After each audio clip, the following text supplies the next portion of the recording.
This is CBS News Chicago. Right now at 4, a second grader recounts harrowing details of when she heard gunfire during that school shooting in Madison.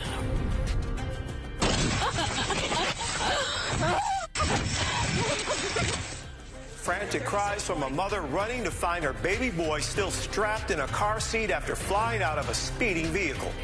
And the government fines Grubhub millions of dollars, accused of tricking its customers into paying more. We begin with First Alert Weather. The future radar behind us shows light snow arriving overnight. Meteorologist David Yeomans is in our weather sphere. He's timing it all out. David. Jim and Marie, good afternoon. It's colder out there today, but not quite cold enough for snow yet. Let's take a look at the back wall here, and you can see on my right, the temperatures are colder than yesterday, but still above freezing. For example, it's 37 at Midway, 38 degrees right now at O'Hare.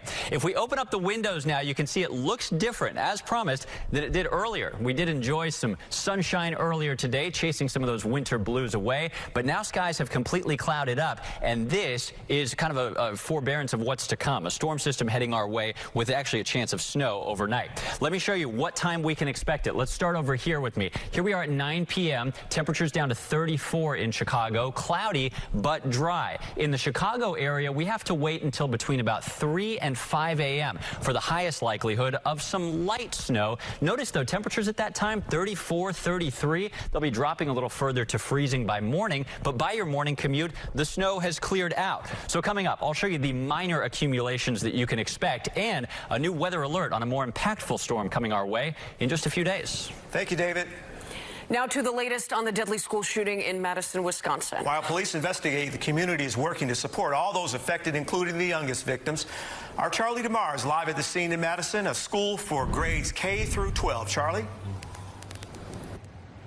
Jim and Marie, this is Living on the north or south side of Chicago could determine how long you live, and it's a difference of 30 years. We'll tell you what's being done to change that. Check out this video. Burglars smashing their way into a Chatham store where they try to steal the ATM. The owner says he's had enough. We'll tell you what he says in detail.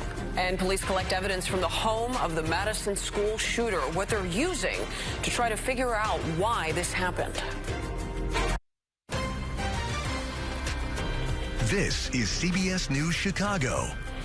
Top of your news, at 4:30, police are trying to find a motive in the deadly Madison school shooting.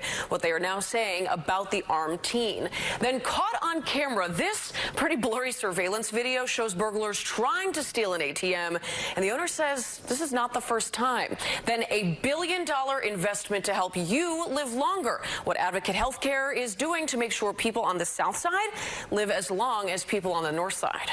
But first, could you be in for a slick morning commute? Our First Alert Weather team is tracking some flurries. Meteorologist David Yeomans is here. When should this all start? It looks like an overnight thing, which is good news for your evening plans today, good news for your morning commute tomorrow. Snow, of course, has not yet begun. Skies are cloudy, a little hazy here, it appears on the Midway camera. But over the next 12 hours, notice how temperatures slowly sink down to near freezing, at least. A few light rain showers are possible, or a wintry mix briefly. Then it'll quickly transition to snow. The most likely time for snow in Chicagoland is between 3 and 5 a.m. As you can tell, that means it will be out of here by your morning drive tomorrow. I'll show you how much we may see coming up in about 15 minutes. First, though, skies are already cloudy, but no snow falling yet. You can see a little blue on the radar across the Wisconsin state line. It's 34 right now in Aurora, 37 at Midway. A colder day as we welcome in a new cold snap compared to the last few days. Coming up, not only how much snow to expect by morning, but a more significant storm yielding a weather alert on Friday. All right, thank you, David. All right, now on our 4:30 half-hour, police are trying to find a motive in the Madison school shooting. They're also looking for any missed warning signs before yesterday's deadly attack inside Abundant Life Christian School. Police do, if possible. Isn't that something? Wouldn't that be amazing if we actually can do that? So I don't know, ask some Christophers in your life who have any connections to Arizona or a snowy Christmas in 1989. I hope she finds them. I hope so, too. Yeah. We'll see you later. Thanks, Jim. Coming up next at 5, customers could soon be getting money back from Grubhub. The serious allegations behind a $25 million settlement with the food delivery service. And the CBS principal who's found a clever way to keep an eye on all of our students as we head into the holidays.